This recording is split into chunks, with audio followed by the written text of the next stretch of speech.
Hürmetli abonatçılar, ikinci kavattamız Gevher restoranının üstü bir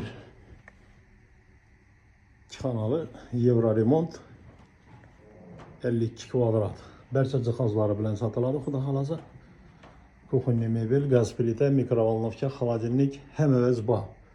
Stenniy отопленiyamiz bor. Tak birinde zal joyi bo'ladi. Hamma oynalarimiz el-Xorazmiy ko'chaga qaragan. Bir de konditsioner var. Görüp turganlaringizdek televizor aboydan chiqib turibdi. Общем, remonti zo'r. Hem yerimiz aboy. Tak bir yerda vannaxonasi, sanuzel, patologdan kafel terilgan. Vanna, unitaz, rakvina bor. Bu yerimizda spalni joyi bo'ladi ekan. Bu yerning remonti zo'r. Hürmetli abonatçılar, bu kvartiramızın narxı 45 mingdan aytılib turibdi. Xudo xolasa qaytib kelishib beriladi üstünde. Dokumentleri 100% tayyor. Doğru adlarınıza ötadigan holda turibdi. Kime qiziqarli bo'lsa bu kvartiramız pastda telefon nomerlerini qoldiraman.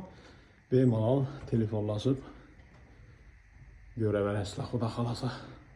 Kimden kim öz ko'chmas mulkini sotsak bo'lsam bizlere murojaat qilaveringlar. Uy olishda, sotishda qo'limizdan kelgancha yordam beramiz. So'nggi roliklarda görüşünce